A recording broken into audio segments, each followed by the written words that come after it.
고성희의 거래, 한우진을 무너뜨린 수술비와 비밀 계약서. 친구라고 믿었던 사람이 내 인생을 대신 결정했다. 간이식 동의서에 찍힌 이름 한우진. 그가 숨기려 했던 진실이 폭탄처럼 터지려는 순간 저는 선택해야 합니다. 용서할 것인가, 끊어낼 것인가. 오늘 달콤 예고실에서 다음 화를 미리 만나보세요. 구독과 좋아요 잊지 마세요. 1부. 배신의 증거. 핸드폰 화면이 깜빡이는 순간 저는 숨이 멎는 줄 알았습니다. 지은호님 간이식 수술동에 접수되었습니다. 담당 코디네이터 한우진. 문자 한 줄이 제 세계를 뒤흔들었습니다. 손이 떨려서 핸드폰을 제대로 잡을 수가 없었어요. 우진이가, 제가 그렇게 믿었던 우진이가 제 인생을 대신 결정했다는 게 믿기지 않았습니다. 저는 당장 우진이에게 전화를 걸었습니다. 1번, 2번, 3번. 하지만 우진이는 받지 않았어요. 그 침묵이 더 무서웠습니다. 변명조차 하지 않는 침묵이요. 왜 이러는 거야? 혼자 중얼거리는 제 목소리가 떨렸습니다. 눈물이 흘러내렸지만 닦을 생각조차 하지 못했어요. 머릿속이 하얗게 비었습니다. 그때 엄마가 방문을 열고 들어오셨어요. 은호야, 무슨 일이니? 얼굴이 왜 그래? 엄마. 저는 핸드폰을 내밀었습니다. 엄마는 화면을 보시더니 얼굴이 하얗게 질렸어요. 이게 무슨 소리야? 우진이가? 저도 모르겠어요. 저도. 엄마는 당장 우진이에게 전화를 거셨지만 역시 받지 않았습니다. 엄마의 손도 저처럼 떨리고 있었어요. 은호야, 일단 병원에 가보자. 뭔가 오해가 있을 거야. 하지만 저는 알고 있었습니다. 이건 오해가 아니라는 걸요. 우진이가 정말로 제 동의 없이 서류를 제출했다는 걸요. 2부. 고성희의 거래. 그날 밤 한우진은 자신의 방에서 고성희와 마주 앉아 있었습니다. 우진아, 넌 잘한 거야. 고성의 이사장님의 목소리는 차갑고 단호했어요. 우진이는 고개를 들지 못한 채 손만 꼭 쥐고 있었습니다. 은호는 절대 용서하지 않을 거예요. 용서받을 생각하지 마. 넌 그냥 내 역할을 한 거야. 이사장님은 테이블 위에 서류 봉투를 내려놓으셨어요. 여기 내 수술비 전액과 앞으로 5년간 생활비야. 그리고 미국 재활 프로그램 등록비도 포함되어 있어. 엄마. 대신 조건이 있어. 은호한테 진실을 말하지 마. 박진석 회장님의 친딸이라는 것도, 은호가 내 쌍둥이 동생이라는 것도. 우진이의 얼굴이 창백해졌습니다. 그럼 은호는 평생 모르고 살라는 거예요? 그게 모두를 위한 길이야. 은호도, 너도, 그리고 우리 가족 모두를 위해서. 이사장님은 차갑게 웃으셨어요. 그 미소 뒤에 숨겨진 계산이 너무나 선명했습니다. 넌 이미 서류에 서명했어. 이제 돌이킬 수 없어. 우진이는 고개를 떨구었습니다. 그의 어깨가 작게 떨리고 있었어요. 3부. 지역의 분노. 은호가 사라졌다고. 지역 선배의 목소리가 사무실 전체에 울렸습니다. 저는 그 순간 선배의 사무실 앞에 서 있었어요. 문틈으로 들리는 목소리가 제 심장을 쥐어짜는 것 같았습니다. 네, 어제 밤부터 연락이 안 됩니다. 엄마의 떨리는 목소리가 들렸어요. 한우진이라는 사람, 그 사람 때문인가요? 선배의 목소리에 분노가 섞여 있었습니다. 저는 문을 열고 들어갔어요. 선배는 저를 보자마자 달려와 제 어깨를 붙잡았습니다. 은호야, 어디 있었어? 왜 연락을 안 받은 거야? 선배, 저 좀 혼자 있고 싶어요. 지금 무슨 일이 일어나고 있는지 알아? 한우진이 내 동의 없이 간이식 서류를 제출했다며? 저는 고개를 끄덕였습니다. 그 사실을 인정하는 게 너무 힘들었어요. 은호야, 이건 명백한 범죄야. 당장 고소해야 해. 선배, 내가 변호사 선임해 줄게. 이런 일을 그냥 넘어갈 순 없어. 선배의 목소리에는 진심 어린 걱정이 담겨 있었습니다. 하지만 저는 고개를 저었어요. 선배, 우진이는 제가 고등학교 때부터 알던 친구예요. 제가 직접 얘기해 볼게요. 은호야. 선배가 제 이름을 불렀지만 저는 돌아서서 나왔습니다. 복도를 걸으며 눈물이 또 흘러내렸어요. 4부. 성재의 고백. 그날 저녁 박성재 본부장님이 카페 앞에서 저를 기다리고 계셨습니다. 은호 씨, 잠깐 시간 좀 내주실 수 있을까요?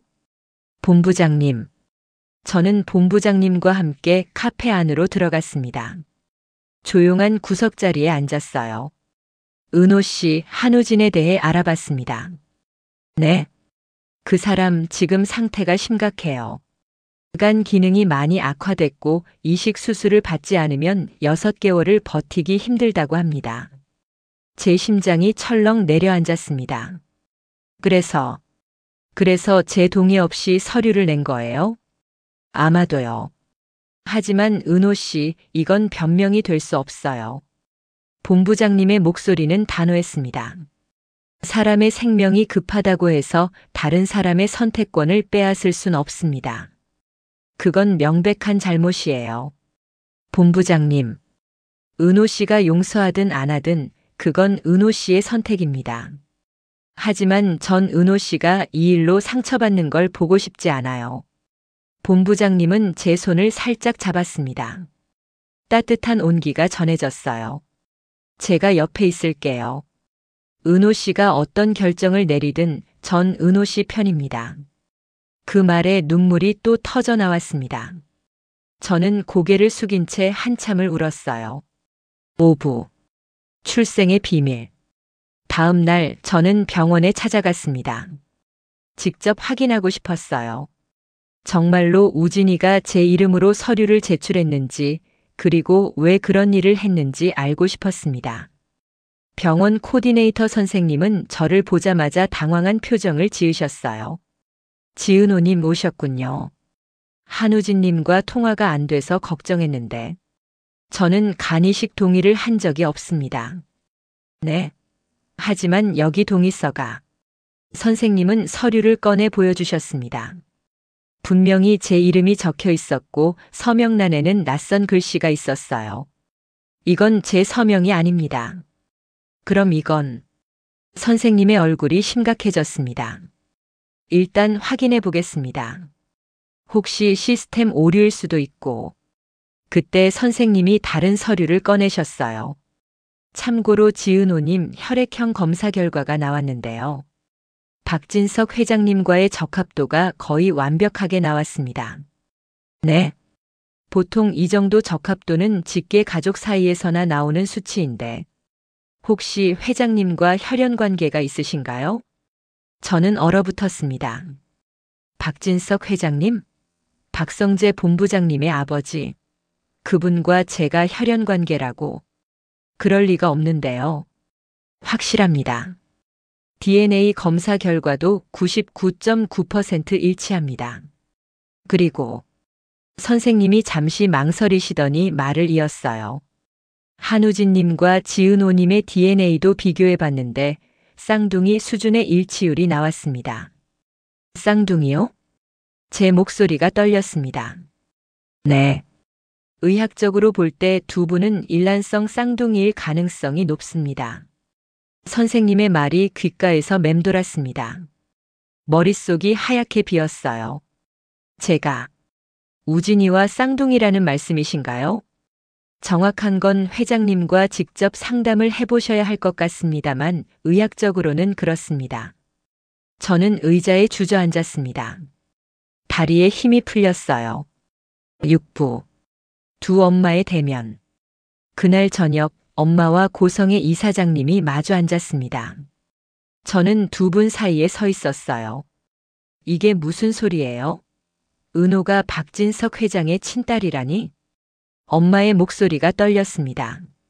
순희 씨, 진실을 말할 시간이 온 것 같네요. 이사장님은 차분하게 말씀하셨어요. 하지만 그 차분함 뒤에 계산된 냉정함이 숨어 있었습니다. 25년 전 병원에서 아이가 바뀌었어요. 제 딸 영나와 당신 딸 은호가요. 뭐라고요? 엄마가 벌떡 일어났습니다. 그럼 영나는 내 친딸이고 은호는? 네, 은호는 박진석 회장님과 제 사이에서 태어난 친딸입니다. 그리고 한우진과 쌍둥이예요. 저는 그 자리에서 무너져 내렸습니다. 너무 많은 정보가 한꺼번에 쏟아져 들어와서 감당할 수가 없었어요. 엄마. 저는 엄마를 바라봤습니다. 엄마는 눈물을 흘리며 고개를 저으셨어요. 은호야, 미안해. 엄마가 몰랐어. 정말 몰랐어. 엄마, 그럼 저는 누구예요? 제 목소리가 떨렸습니다. 넌 내 딸이야. 피가 섞이지 않았어도 넌 내가 25년 동안 키운 내 딸이야. 엄마는 저를 꼭 안아주셨습니다. 엄마의 품에서 저는 한참을 울었어요. 7부. 우진의 고백. 밤늦게 한우진이 제 앞에 나타났습니다. 그의 얼굴은 창백했고 눈가에는 다크서클이 짙게 내려앉아 있었어요. 은호야. 우진아. 제 목소리는 떨렸지만 여전히 그를 그렇게 불렀습니다. 고등학교 때부터 그래왔으니까요. 은호야, 미안해. 정말 미안해. 우진이는 무릎을 꿇었습니다. 나도 최근에 알았어. 내가 내 쌍둥이 동생이라는 거. 그리고 우리가 박진석 회장님의 친자식이라는 거. 그래서 내 동의 없이 서류를 낸 거야? 난 살고 싶었어. 너무 비겁하지. 하지만 난 정말 살고 싶었어. 우진이의 목소리가 떨렸습니다. 우리 엄마가 제안했어. 내 간을 이식받으면 수술비와 생활비를 모두 지원해주겠다고. 그리고 진실을 내게 말하지 말라고 했어. 그래서 넌 나를 배신한 거야? 미안해. 정말 미안해. 우진이는 눈물을 흘렸습니다. 하지만 저는 그 눈물조차 믿을 수가 없었어요. 우진아, 난 널 친구라고 생각했어. 고등학교 때부터 우린 소울메이트였어. 그런데 넌 내 인생을 맘대로 결정했구나. 은호야. 근데 우진아, 더 아픈 건 말이야. 제 목소리가 잠겼습니다. 우리가 쌍둥이였다는 거. 내가 평생 외동딸인 줄 알고 살았는데 알고 보니 오빠가 있었다는 거. 그런데 그 오빠가 나를 이렇게 배신했다는 게. 눈물이 주르륵 흘러내렸습니다. 전 용서할 수 없어. 절대로. 저는 돌아서서 떠났습니다. 뒤에서 우진이가 제 이름을 부르는 소리가 들렸지만 돌아보지 않았어요. 8부. 은호의 결단. 며칠 후 저는 박진석 회장님을 만났습니다. 회장님은 저를 보자마자 눈물을 글썽이셨어요. 은호야. 아니, 내 딸. 회장님, 저는 아직 준비가 안 됐어요. 아버지라고 부를 준비가요. 알아. 천천히 생각해. 난 기다릴 수 있어. 회장님은 따뜻하게 웃으셨습니다. 하지만 한 가지는 확실히 하고 싶어. 넌 내 딸이고 난 널 지킬 거야. 누가 널 이용하려고 해도 말이야. 회장님. 고성희와 한우진, 그들이 한 일은 용서할 수 없어. 법적 조치를 취할 거야. 저는 잠시 망설였습니다. 우진이를 고소한다는 건 제 쌍둥이 오빠를 고소하는 일이었으니까요. 회장님, 우진이도 피해자일 수 있어요. 고성의 이사장님한테 조종당한 거라면. 은호야, 내 마음은 이해해. 하지만 잘못은 잘못이야. 회장님은 제 손을 꼭 잡아주셨습니다. 그래도 전 한 가지는 결정했어요. 저는 고개를 들었습니다. 회장님, 저도 제 몫을 하겠습니다. 더 이상 누군가의 희생양이 되지 않을 거예요. 그리고 잠시 숨을 고르고 말을 이었습니다. 우진이가 정말 제 오빠라면 제가 직접 구할 거예요. 하지만 제 방식대로요. 누군가 대신 결정하는 게 아니라 제가 선택하는 거예요. 회장님은 저를 바라보며 천천히 고개를 끄덕이셨습니다. 그래, 넌 강한 아이야. 내 딸답게. 그날 저는 새로운 결심을 했습니다. 더 이상 피해자로 남지 않겠다고요. 제 인생은 제가 결정하겠다고요. 그리고 우진이에게도 고성의 이사장님에게도 제가 어떤 사람인지 보여주겠다고요. 에필로그. 그날 밤 고성의 이사장님의 서재에 한 통의 고발장이 배달되었습니다. 무단 동의서 작성 및 제출건. 이사장님은 서류를 집어들고 차갑게 웃었어요. 은호, 내가 감히. 하지만 그 웃음은 오래가지 못했습니다. 다음 페이지에는 25년 전 병원 기록과 아기 바꿔치기 정황이 상세히 적혀 있었으니까요. 이건 누가? 이사장님의 손이 떨렸습니다. 그리고 창밖을 바라보는 이사장님의 눈빛에는 처음으로 두려움이 섞여 있었어요. 한편 병원 복도 끝에서 한우진이 창밖을 바라보고 있었습니다. 그의 손에는 간이식 동의서, 철회 신청서가 들려 있었어요. 은호야, 미안해. 이번엔 내가 제대로 할게. 우진이는 서류를 꼭 쥐고 병원 행정실로 향했습니다. 지은호는 이제 더 이상 누군가의 딸이 아닌 자기 자신으로 서기 시작했습니다. 하지만 고성이는 과연 순순히 물러날까요? 그리고 한우진은 어떤 선택을 하게 될까요?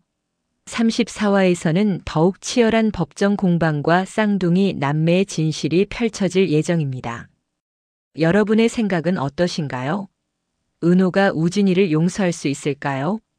쌍둥이로 태어나 25년 만에 진실을 알게 된 두 사람의 운명은 어떻게 될까요? 댓글로 여러분의 의견을 들려주세요. 구독과 좋아요, 알림 설정까지 해주시면 다음 이야기도 빠르게 만나보실 수 있어요. 달콤 예고실과 함께 화려한 날들의 감동을 계속 이어가세요.